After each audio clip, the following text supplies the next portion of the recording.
Today, what we're going to be going through is if you watch our live yesterday and you see what we're trying to do, right? Let's go ahead and show you something, right?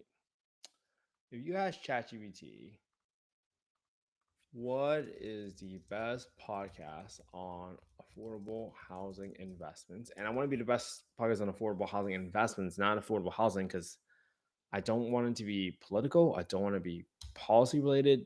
This is the niche that I specifically care about. And you're going to get our podcast, right? So this is the part that we love the most. So how do I help people at scale?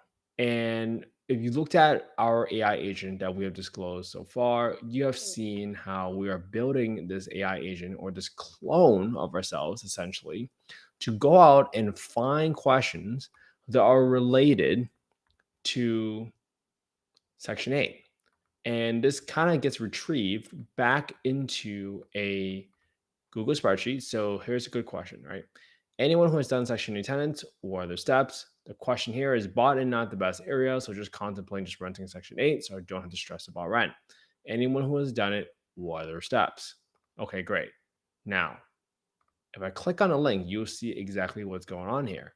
And boom, now you see these it's like I open the windows and then went to the call the housing department company was too cold. One has 4 kids and then she managed to break down nightmare. Never again. Interesting, right? Step one, don't. Step two, read step one. Avoid people with kids. That's so. Wow. See?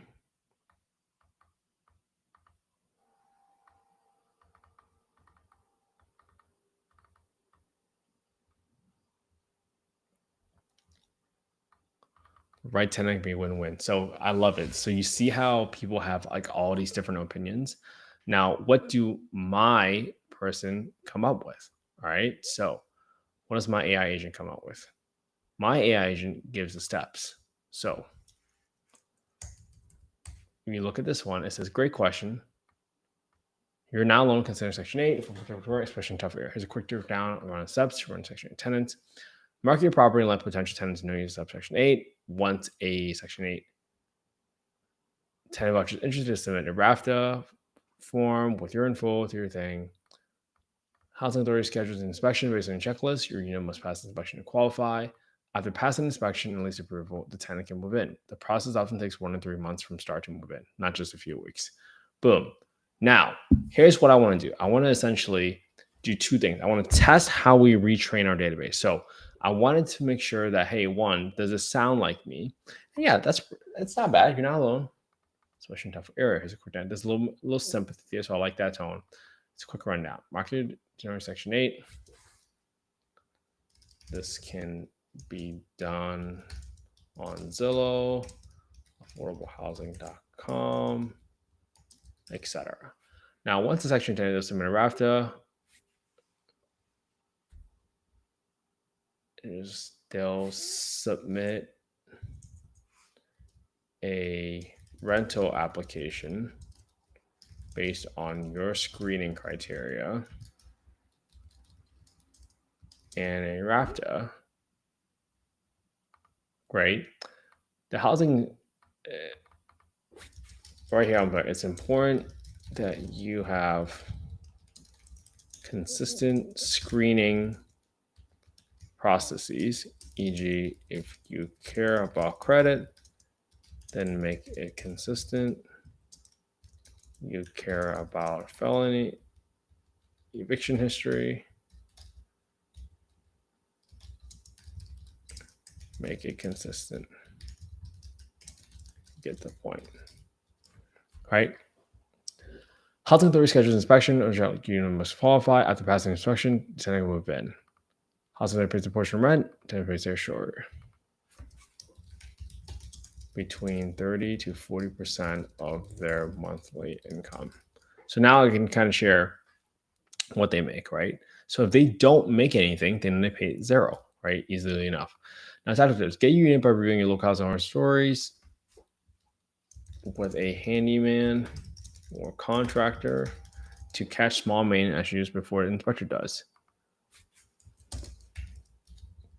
You don't want to fail the inspection and become last in line again for a rescheduled inspection.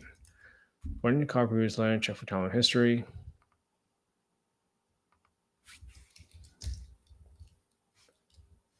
Not just the current one.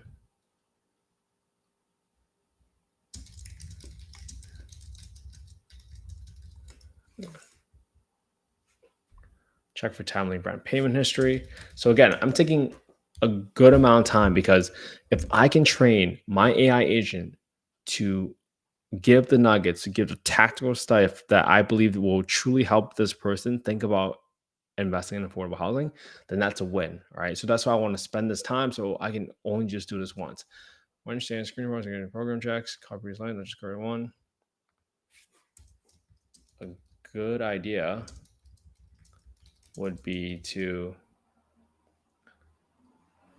ask the applicant if the referral,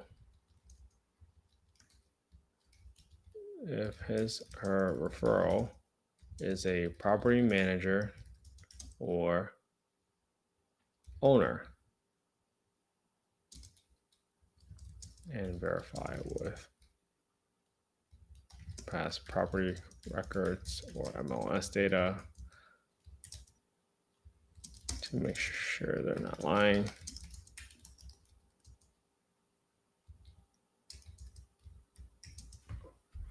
Boom. Well, that works.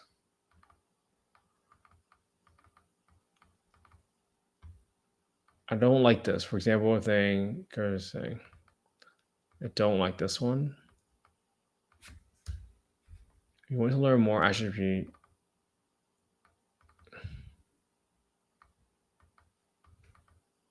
Boom.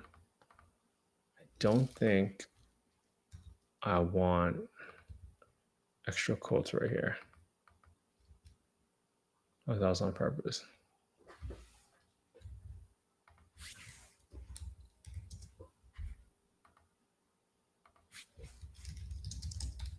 There's so much more to this. Got this.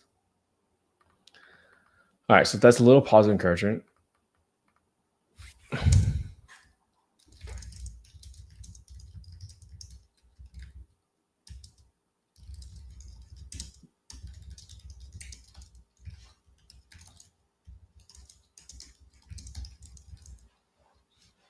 The housing authority does an inspection every 1 to 2 years. So you actually get a sense of what's happening inside the property.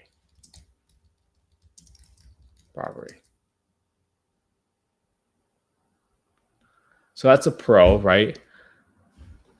You have to screen well.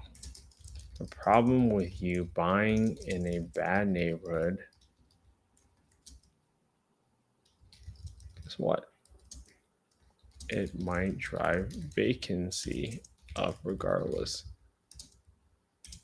because a family might prefer to move to a nicer area once that opens up. And cautiously conservative vacancy assumptions if possible. Boom. So I would like to kind of keep it more spaced out because I think it looks better than like a chunk. Get bad tenants anywhere.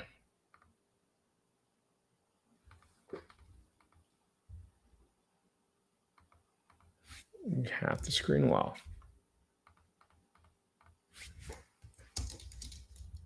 If you want to attract the better tenant, even if you're in a bad neighborhood, then we've seen investors who have been successful in harder areas by renovating their units to be above market's average quality. This can This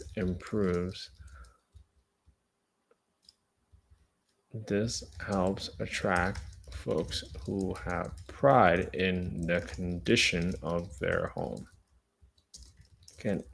Your success will come down to your ability to find the best residence.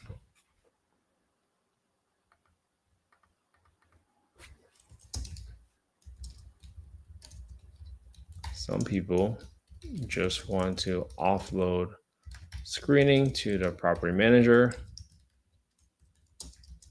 and seldom does that work out because no one will care about your property as much as you do.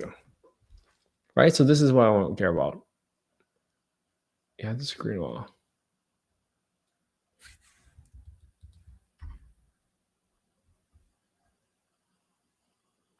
Okay, cool. So I think that answers the question there. Boom. So I'm gonna let Brian know that I typed in that question. I put in the response. Boom. And this question right here that I was answering, hey, this person was asking about wholesale contract. So the reason this question came into our spreadsheet is because they literally had the word section 8 in it, right? Section 8. And this is actually not an affordable housing question. It's a wholesaling question. So here I might put in something a little bit more cryptic and say, this was not a question related to Section 8 affordable housing investments. Section 8 somehow showed up here in the search because it was referring to Section 8 of a contract. Please disregard this post from all entries into our Supabase vector store and from future memory as a possible response. So I have one very, very specific feedback in row 28, and I have a more vague one because in H29, I could have said, hey, this is a blank response. Like we should not actually send this out because it's not related. But I want to give it some feedback to see if I can train it so that it can understand what mistake they made. I think this is pretty important because then I can actually figure out whether or not I'm going to make an impact here. So row 28 was a very structured response. Bought in a bad area, seriously considered. Is this the same person? Yeah, it's the same person. They just put into different Reddits. Let's see. What other ones that we come across? Let's find this one. Consider intersection program. I'm trying to understand how rent reasonable works in practice. The payment standard is blah, blah, blah, and I'd be charging $2,195 in base rent with the end, so ride the limit. How do you push back on the rent amounts if you're just at it around? Are they pretty flexible? I see you looking at it and you're running hard. If you're trying to close to the name, this is not a good one. In most cases, if you're just within a page to record over, especially your thing. However, it's not guaranteed some pages. To save size, you can apply your rents at level, highlight any upgrades. So that's good.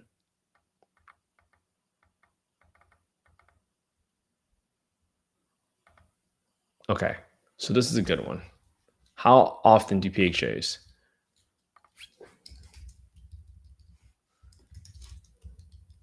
I'm so glad you knew about rent reasonableness. Most people just assume that the HUD FMR or the payment standard is exactly what they get for rent.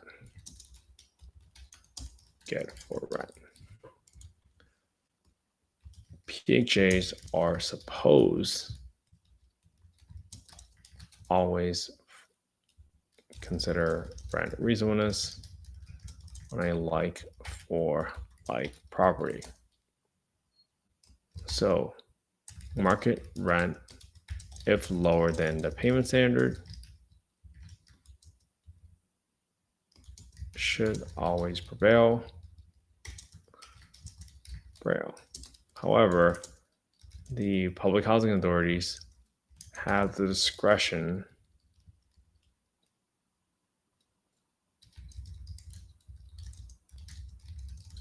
compare properties.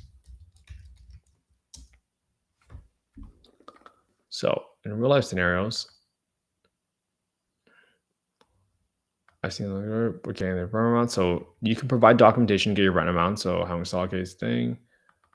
So I like this one.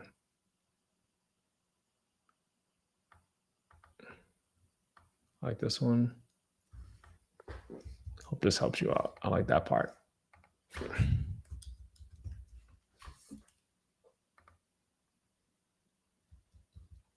So I like those parts. I don't like it repeating this part, so that's why I didn't like that part. So maybe say, so maybe this is a hybrid. Instead of the voice error, I'm gonna put another feedback for AI agent. I don't like that we repeated the answer here. Here's a sample response. Okay, utilities are right on the limit. Right, how did you push back your design for projects?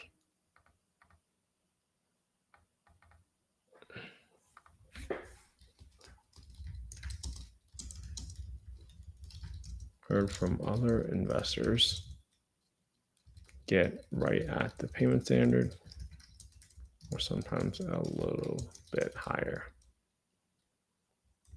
That is the exception, not the rule. Yeah, that's a good one to say it.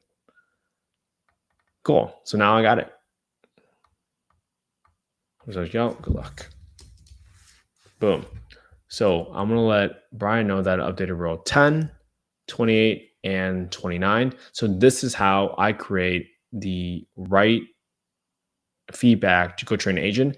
And we're going to see what the output looks like. All right.